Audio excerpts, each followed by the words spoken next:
ಪ್ರಜಾಕೀಯ ಬರುತ್ತೆ, ಇನ್ನೊಂದು ಬೇರೆ ಯಾವುದೋ ಇನ್ನೊಂದು ಪಾರ್ಟಿ ಬಂದಿದೆ, ಇನ್ನೊಂದು ಪಾರ್ಟಿ ಬರ್ತಾ ಇದೆ ಅಂತ ಈ ತರ ಎಲ್ಲ ಚರ್ಚೆ ನಡೆದಾಗ ಬಹಳ ಕ್ಲಿಯರ್ ಆಗಿ ಒಬ್ರು ನನಗೆ ಹೇಳಿದ್ದೇನೆಂದ್ರೆ, ಹೌದು, ಒಂದು ರಾಜಕೀಯ ಪಕ್ಷಕ್ಕೆ ಮತ್ತೊಂದು ರಾಜಕೀಯ ಪಕ್ಷ ಬರ್ಬೋದೇ ವಿನಃ ಪ್ರಜಾಕೀಯಕ್ಕೆ ಮತ್ತೊಂದು ಪ್ರಜಾಕೀಯ ಹುಟ್ಲಿಕ್ಕೆ ಸಾಧ್ಯನೇ ಇಲ್ಲ ಅನ್ನುವಂಥದ್ದು. ಈಗ ಮತ್ತೊಂದು ರಾಜಕೀಯ ಪಕ್ಷ ಹೇಗ್ ಬರುತ್ತೆ, ನಾನೇನೋ ಒಂದ್ ಸ್ವಲ್ಪ ಏನೋ ಮಾಡ್ತಾ ಇದ್ದೀನಿ, ಅದಕ್ಕೆ ಸಬಾರ್ಡಿನೇಟ್ ಆಗಿ ನಾನು ಉಚಿತ ಕೊಟ್ಟೇನೋ ಮಾಡ್ತೀನಿ ಅಂತ ಒಂದ್ ಬರುತ್ತೆ. ಅದಕ್ಕಿಂತ ಇನ್ನೇನ್ ಬರ್ಬೋದು ಸರ್ ಅಷ್ಟೇ. ಬಟ್ ನಮ್ಮ ಪ್ರಜಾಕೀಯದಲ್ಲಿ ಏನಂದ್ರೆ ಫೈನಲ್ ನಾನೇ ವೋಟ್ ಹಾಕುವಂತ ವ್ಯಕ್ತಿ ಏನಿದ್ದಾನೆ, ಅವನು ವೋಟ್ ಹಾಕಿದ ವಿಚಾರಗಳೇ ಇಂಪಾರ್ಟೆಂಟ್. ಕೊನೆಗೆ ಅವನು ಹೇಳಿದ್ದೆ ಫೈನಲ್. ಅಂದಮೇಲೆ ಪ್ರಜಾಕೀಯಕ್ಕೆ ಮತ್ತೊಂದು ಪ್ರಜಾಕೀಯ ಹುಟ್ಕೊಳ್ಳಿಕ್ ಸಾಧ್ಯ ಇಲ್ಲ ಸರ್. ಒಂದು ರಾಜಕೀಯ ಪಕ್ಷಕ್ಕೆ ಮತ್ತೊಂದು ರಾಜಕೀಯ ಪಕ್ಷ ಹುಟ್ಕೋದು. ನಮಸ್ಕಾರ ಸ್ನೇಹಿತರೆ, ನಾನು ನಿಮ್ಮ ಚೇತನ್ ಕುಮಾರ್ ಹೇಳಿ. ಚನ್ನಗಿರಿ ತಾಲೂಕು ಕಾರಿಗ್ನೂರು ಗ್ರಾಮ ಪಂಚಾಯಿತಿ ವ್ಯಾಪ್ತಿಯ 4ನೇ ವಾರ್ಡ್ ಆಗಿರುವಂತಹ ಅರೇಳಿ ಗ್ರಾಮದ ಪ್ರಜಾ ಕಾರ್ಮಿಕ. ಸ್ನೇಹಿತರೆ, ಕಳೆದ ಬಾರಿ ನಮ್ಮ ಪಂಚಾಯಿತಿ ವ್ಯಾಪ್ತಿಯಿಂದ 1 ಲಕ್ಷ ರೂಪಾಯಿ ನಮ್ಮ ವಾರ್ಡಿಗೆ ಗ್ರಾಮದ ನೈರ್ಮಲ್ಯೀಕರಣಕ್ಕೆ ಚರಂಡಿಗಳ ಸ್ವಚ್ಛತೆಗೋಸ್ಕರ ಮೀಸಲಿಟ್ಟಿದ್ರು. ಅದರಲ್ಲಿ 25,000 ನಮ್ಮ ವಾರ್ಡಿಗೆ ಮೀಸಲಿಟ್ಟಿದ್ರು. ಆ ಒಂದು ಹಣವನ್ನ ನಾವು ಈ ಜನಗಳಿಗೆ ಸ್ವಚ್ಛತೆ ಬಗ್ಗೆ ಅರಿವನ್ನ ಮೂಡಿಸುವಂತಹ ಉದ್ದೇಶದಿಂದ ಅವರ ಮನೆಯ ಸ್ವಚ್ಛತೆಗಳನ್ನ, ಅವರ ಮನೆಯ ಆಸುಪಾಸಿರ್ತಕ್ಕಂಥ ಚರಂಡಿಗಳು ಮತ್ತೆ ಏನು ಗಲೀಜುಗಳಿರ್ತದೆ ಅದುಗಳನ್ನ ಅವರೇ ಸ್ವಚ್ಛತೆ ಮಾಡತಕ್ಕಂತಹ ಒಂದು ಉದ್ದೇಶದಿಂದ, ಹಾಗೆ ಈ ಚರಂಡಿಗಳು ಮತ್ತು ರಸ್ತೆಗಳು ಸರ್ಕಾರದ್ದಲ್ಲ, ಸರ್ಕಾರ ಅಂದ್ರೇನೆ ಪ್ರಜೆಗಳ ಒಂದು ಸ್ವತ್ತು ಅನ್ನುವಂತಹ ಒಂದು ಉದ್ದೇಶದಿಂದ ಒಂದು ಹೊಸ ಯೋಜನೆಯನ್ನ ನಾವು ಪ್ರಾರಂಭ ಮಾಡಿದ್ವಿ. ಅದು ನಮ್ಮ ಮನೆ ನಮ್ಮ ಸ್ವಚ್ಛತೆ ಅನ್ನುವಂಥದ್ದು. ಅದರ ನಿಟ್ಟಿನಲ್ಲಿ ಕಳೆದ ಬಾರಿ ನಾವು ಪೋಲಿಂಗ್ ಅನ್ನ ಮಾಡಿದಂತಹ ಸಂದರ್ಭದಲ್ಲಿ ನಮ್ಮ ಗ್ರಾಮದಲ್ಲಿ ಆ ಯೋಜನೆಯ ಮಾಹಿತಿಯನ್ನ ನೀಡಿ, ಅದರ ಉದ್ದೇಶವನ್ನ ನೀಡಿ, ಬಂದಿರುವಂತಹ 25,000 ಬಗ್ಗೆ ಮಾಹಿತಿಯನ್ನ ಕೊಟ್ಟು ಆ ಯೋಜನೆಗೆ ಪೋಲಿಂಗ್ ಅನ್ನ ನಡೆಸಿದಂತಹ ಸಂದರ್ಭದಲ್ಲಿ 58 ಕುಟುಂಬಗಳು ಆ ಪೋಲಿಂಗ್ ಅನ್ನು ಒಪ್ಪಿಕೊಂಡು ನಾವು ನಮ್ಮ ಮನೆಯ ಸ್ವಚ್ಛತೆಯನ್ನು ನಾವೇ ಮಾಡ್ಕೊಳ್ತೀವಿ, ನಮ್ಮ ಮನೆ ಹತ್ರ ಇರ್ತಕ್ಕಂಥ ಚರಂಡಿಗಳ ಸ್ವಚ್ಛತೆ ನಾವೇ ಮಾಡ್ತೀವಿ ಅನ್ನುವಂತಹ ಒಂದು ಒಪಿನಿಯನ್ ಅನ್ನ ತಿಳಿಸಿದ್ರು. ಅದರ ನಿಟ್ಟಿನಲ್ಲಿ ಕೆಲಸವನ್ನ ಕೂಡ ಮಾಡಿದ್ವಿ. ಕೆಲಸ ಮಾಡಿದಾಗ 37 ಕುಟುಂಬಗಳು ಅದರಲ್ಲಿ ಸಕ್ರಿಯವಾಗಿ ಭಾಗವಹಿಸಿ ಅದರ ಫಲವನ್ನ ಕೂಡ ಪಡ್ಕೊಂಡ್ರು. ಆ ಉದ್ದೇಶದಿಂದ, ಆ ನಿಟ್ಟಿನಲ್ಲಿ ಆ ಯಶಸ್ಸನ್ನು ಕಂಡಂತಹ ಯೋಜನೆಯನ್ನ ನಮ್ಮ ಗ್ರಾಮ ಪಂಚಾಯಿತಿಯ ಸದಸ್ಯರು ಮತ್ತೆ ಇತರ ಸದಸ್ಯರು ಮತ್ತೆ ನಮ್ಮ ಅಧಿಕಾರಿಗಳಿಗೆ ತಿಳಿಸಿದಂತ ಸಂದರ್ಭದಲ್ಲಿ ಈ ಬಾರಿ ನಮಗೆ 2 ಲಕ್ಷ, ನಮ್ಮ ಗ್ರಾಮಕ್ಕೆ 2 ಲಕ್ಷ ರೂಪಾಯಿ ಹಣವನ್ನ ಮೀಸಲಿರಿಸಿದ್ದಾರೆ. ಅದರಲ್ಲಿ 75,000 ನನ್ನ ವ್ಯಾಪ್ತಿಗೆ, ನನ್ನ ಕಾರ್ಯವ್ಯಾಪ್ತಿಗೆ ನೀಡಿರ್ತಾರೆ. ಆ ಒಂದು ಉದ್ದೇಶದಿಂದ ಪುನಃ ನಾವು ಆ ನಮ್ಮ ಮನೆ ನಮ್ಮ ಸ್ವಚ್ಛತೆ ಎನ್ನುವಂತಹ ಯೋಜನೆಯನ್ನ ಮುಂದುವರಿಸುವಂತಹ ಉದ್ದೇಶ ಇಟ್ಕೊಂಡ್ಬಿಟ್ಟು ಅದರಲ್ಲಿ ಬರ್ತಕ್ಕಂಥ ಏನ್ 75,000 ಇದೆ, ಈ ಹಣದಲ್ಲಿ ನಾವು ಈಗ 5 ಬಾರಿ ಈ ವರ್ಷದಲ್ಲಿ ವಾರ್ಷಿಕವಾಗಿ 75,000 ಕೊಟ್ಟಿದ್ದಾರೆ. ಅದರಲ್ಲಿ 5 ಬಾರಿ ನಾವು ಈ ಒಂದು ಸ್ವಚ್ಛತೆ ಕಾರ್ಯಕ್ರಮವನ್ನ ಸಾಮೂಹಿಕವಾಗಿ ಹಮ್ಮಿಕೊಂಡಿದ್ದೇವೆ. ಅದರ ಒಂದು ರೂಪರೇಷೆಯನ್ನ, ನಾವು ಯೋಜನೆಯನ್ನ ಒಂದು ಅಂದಾಜು ಅಥವಾ ಏನಂತ ಹೇಳ್ಬೋದು ಅಂದ್ರೆ ನಿರೀಕ್ಷೆಯೊಂದಿಗೆ ನಾವು ಒಂದು ಪಟ್ಟಿಯನ್ನ ಮಾಡಿದ್ದೇವೆ. ಇದೇ 2022 ಜೂನ್ 19ನೇ ತಾರೀಕಿಗೆ ಒಂದು ಸಾರಿ, ಆಗಸ್ಟ್ 14, 2022 ದಿನಾಂಕದಂದು, ಹಾಗೆ ಅಕ್ಟೋಬರ್ 16, 2022 ಡಿಸೆಂಬರ್ 25, 2022 ಮತ್ತು ಮಾರ್ಚ್ 26, 2023 ಒಟ್ಟು 5 ಸಾರಿ ನಾವು ನಮ್ಮ ಮನೆ ನಮ್ಮ ಸ್ವಚ್ಛತೆ ಅನ್ನುವಂತಹ ಒಂದು ಯೋಜನೆಯನ್ನ ಕೈಗೊಳ್ತಾ ಇದ್ದೇವೆ.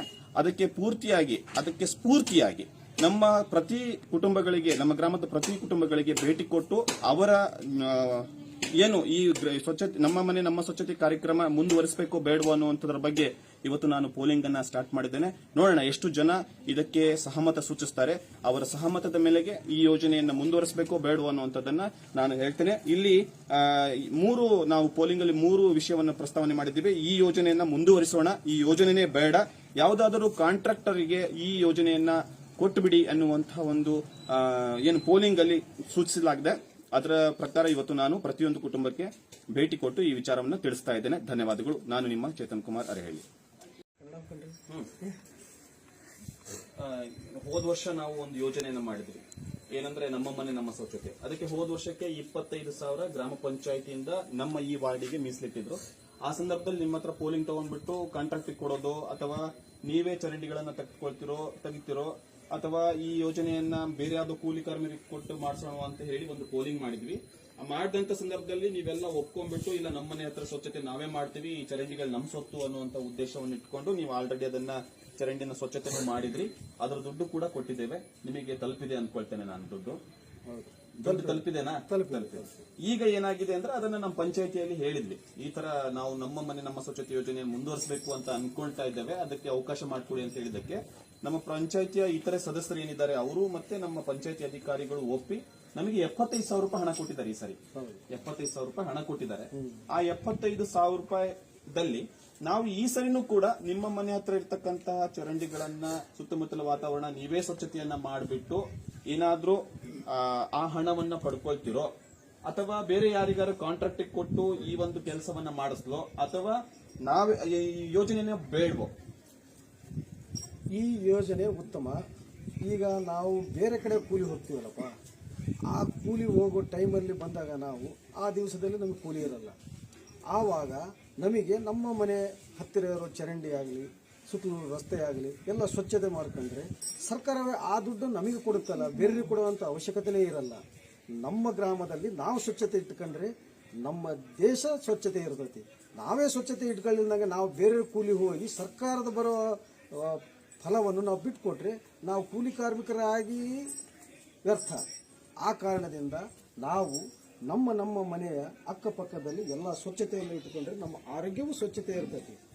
ಆ ಕಾರಣದಿಂದ ಈಗ ಬಂದಿರೋ ನಮ್ಮ ಗ್ರಾಮ ಪಂಚಾಯತಿಯಿಂದ ನಮ್ಮ ಮನೆ ನಮ್ಮ ಸ್ವಚ್ಛತೆ ಕಾರ್ಯಕ್ರಮಕ್ಕೆ ನಮ್ಮ ಊರಿನಲ್ಲಿರುವ ನಾವು ಕೂಲಿ ಕಾರ್ಮಿಕರು ನಾವು ನಮ್ಮ ಮನೆಯ ಅಕ್ಕಪಕ್ಕದಲ್ಲಿರುವ ಚರಂಡಿ ಆಗಲಿ, ರಸ್ತೆ ಆಗಲಿ ಅದನ್ನು ಸುಸೂತ್ರವಾಗಿ ನಾವು ಸ್ವಚ್ಛತೆ ಮಾಡಿಕೊಂಡು ಸರ್ಕಾರದಿಂದ ಬರೋ ಫಲವನ್ನು ನಾವು ಅನುಭವದಲ್ಲಿ ಇಟ್ಕೊಂಡು ನಾವು ಆ ಕೆಲಸವನ್ನು ಮಾಡ್ಕೋಬೇಕು. ಬೇರೆ ಯಾಕೆ ಬಿಟ್ಕೊಡ್ಬಾರ್ದು. ಯಾಕಂದ್ರೆ ನಾವೇ ಕೂಲಿ ಅಲ್ಲ, ಮತ್ತೆ ಆತಕ್ಕೆ ನಾವು ಕಾಂಟ್ರಾಕ್ಟ್ ಆಗಲಿ ಬೇರೆ ಯಾರಿಗೆ ಯಾಕೆ ಕೊಡಬಾರ್ದು. ಹೋದ್ ಸರಿ ನೀವು ಚರಂಡಿ ತೆಗೆದ್ರಲ್ಲ, ಎಷ್ಟು ತಾಸು ಹಿಡಿತು, ಎಷ್ಟು ನಿಮಿಷ ಹಿಡಿತು ಅಥವಾ ಎಷ್ಟು ತಾಸು ಹಿಡಿತು ನೀವು ಚರಂಡಿ ತೆಗೆದಿದ್ದು? ನಂದು ಭಾಳ ಏನು ಹಿಡಿಸ್ಲಿಲ್ಲ, ಒಂದು ಅರ್ಧ ಗಂಟೆನೂ ಆಗಲ್ಲ. ಯಾಕಂದ್ರೆ ಆ ಕಡೆನೂ ಇದೆ ನಂದು, ಈ ಮನೆಯದು ಹಿಂಭಾಗ ಮತ್ತು ಮುಂಭಾಗದಲ್ಲಿ ಚರಂಡಿ ಇದೆ ನಂದು. ಮತ್ತೆ ಸಾರ್ವಜನಿಕರು ಓಡಾಡೋ ಕಾಲುದಾರಿ ಇದೆ ನನ್ನ ಮನೆ ಮಕ್ಕಳಿಗೆ. ಅವಷ್ಟು ಓಟು ಕ್ಲೀನ್ ಮಾಡ್ಕೊಂಡು ಹೋಗ್ತಿದ್ದೀವಿ. ನನಗೆ ಒಂದು ಅರ್ಧ ತಾಸು ಆಗಬಹುದು. ಅರ್ಧ ತಾಸು ಆಗಿದೆ ಅಂದ್ರೆ ನೀವು ಪರೋಕ್ಷವಾಗಿ ಸರ್ಕಾರಕ್ಕೆ ಟ್ಯಾಕ್ಸ್ ಕಟ್ತಾ ಇದ್ರಿ. ಆ ಹಣ ನಿಮಗೆ ಬಂದಿದೆ, ನಿಮಗೆ ಸಂತೋಷ ಇದೆ. ಇದು ಮುಂದುವರಿಸೋಣ. ಇದನ್ನ ನನ್ನ ಅಭಿಪ್ರಾಯ ಪ್ರಕಾರ ಇದನ್ನು ಮುಂದುವರಿಸಿದರೆ ನಾವು ಕೂಲಿ ಕಾರ್ಮಿಕರುಗಳಿಗೆ ಇದು ನಾವು ಬರೋ ಅರ್ಧ ಗಂಟೆಯಲ್ಲಿ ನಮ್ಗೆ ಸರ್ಕಾರ ದುಡ್ಡು ನಮಗೆ ಕೊಡುತ್ತಲ್ಲ. ನಾವು ಹೋಗಿ ಬೆಳಿಗ್ಗೆ 9 ಗಂಟೆಯಿಂದ ಹೋಗಿ ಸಾಯಂಕಾಲ 5 ಗಂಟೆ ಮಟ್ಟ ಮಾಡಿದರೆ ನಮಗೆ ಸಾಹುಕಾರರು ಎಷ್ಟು ಕೊಡ್ತಾರೆ, ಕೂಲಿ ಕರ್ಕೊಂಡವರು 300 ರೂಪಾಯಿ ಕೊಡ್ತಾರೆ. ಅದೇ ಸರ್ಕಾರ ನಾವು ಮಾಡಿದ ಅರ್ಧ ಗಂಟೆಯಲ್ಲಿ 300 ರೂಪಾಯಿ, 310 ರೂಪಾಯಿ ಏನೋ ಇದೆ, ಅಷ್ಟು ಕೊಡುತ್ತಲ್ಲ. ಖಂಡಿತ ಈಗ ಎಷ್ಟು ದುಡ್ಡಿದೆ ಅದನ್ನ ಡಿವೈಡ್ ಮಾಡ್ತಕ್ಕಂಥದ್ದು. ಮತ್ತೆ 5 ಸಾರಿ ನಾವು ಮಾಡ್ಬೇಕು ಅನ್ಕೊಂಡಿದ್ದೀವಿ. ಜೂನ್ 19ನೇ ತಾರೀಕು, ಆಗಸ್ಟ್ 14, ಅಕ್ಟೋಬರ್ 16, ಡಿಸೆಂಬರ್ 25 ಮತ್ತೆ ಮಾರ್ಚ್ 26. ಇಲ್ಲಿ 5 ಸಾರಿ ನಾವು ಈ ಸರಿ ಕೆಲಸ ಮಾಡ್ಬೇಕಂತ ನಿಮಗೆ ಒಪ್ಪಿಗೆ ಇದೆನಾ? ಒಪ್ಪಿಗೆ ಇದೆ ನನಗೆ. ಥ್ಯಾಂಕ್ಸ್. ನಾವು 2022-23ನೇ ಸಾಲಿನಲ್ಲಿ ನಮ್ಮ ಮನೆ ನಮ್ಮ ಸ್ವಚ್ಛತೆ ಯೋಜನೆ ಬಗ್ಗೆ ಈಗಾಗಲೇ ನಾನು ಮಾಹಿತಿಯನ್ನು ಕೊಟ್ಟು ನಮ್ಮ ಗ್ರಾಮಸ್ಥರೆಲ್ಲರಿಗೂ ಕೂಡ ಆ ಯೋಜನೆಯಲ್ಲಿ 2 ಲಕ್ಷ ರೂಪಾಯಿ ಬಂದಿರೋದು ಮತ್ತೆ ನನ್ನ ವ್ಯಾಪ್ತಿಯ ವಾರ್ಡಿಗೆ 75,000 ರೂಪಾಯಿ ಮೀಸಲಿಟ್ಟಿರೋದು ಅದನ್ನ ನಾನು ಪೋಲಿಂಗ್ ಕೂಡ ನಡೆಸಿದ್ದೆ. ಈ ವಿಚಾರವಾಗಿ ಪೋಲಿಂಗ್ ಮಾಡಿ ಜನಗಳೆಲ್ಲರೂ ಕೂಡ 90% ಜನ ನಾವೇ ನಮ್ಮ ಮನೆ ಹತ್ರ ಇರತಕ್ಕಂತಹ ಸ್ವಚ್ಛತೆಯನ್ನ ನಾವೇ ಕಾಪಾಡ್ಕೊಳ್ತೇವೆ ಅನ್ನುವಂತಹ ದೃಢ ನಿರ್ಧಾರವನ್ನ ಮಾಡಿದ್ರು. ಅದರ ರೀತಿಯಲ್ಲಿ ಇವತ್ತು ಕೆಲಸ ಪ್ರಾರಂಭ ಆಗ್ತಾ ಇದೆ. ಸೊ ನಾನು ಈ ಒಂದು ಕಾರ್ಯಕ್ರಮದ ಚಾಲನೆಯನ್ನ ನನ್ನ ಮನೆ ಹತ್ರ ಇರತಕ್ಕಂತಹ ಚರಂಡಿಗಳ ಸ್ವಚ್ಛತೆಯನ್ನ ಮಾಡೋದ್ರೊಂದಿಗೆ ಪ್ರಾರಂಭ ಮಾಡ್ತಾ ಇದ್ದೀನಿ.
ಕಾರ್ಯಕ್ರಮದಲ್ಲಿ ವಿಲೀನರಾಗಿರುತ್ತಾರೆ.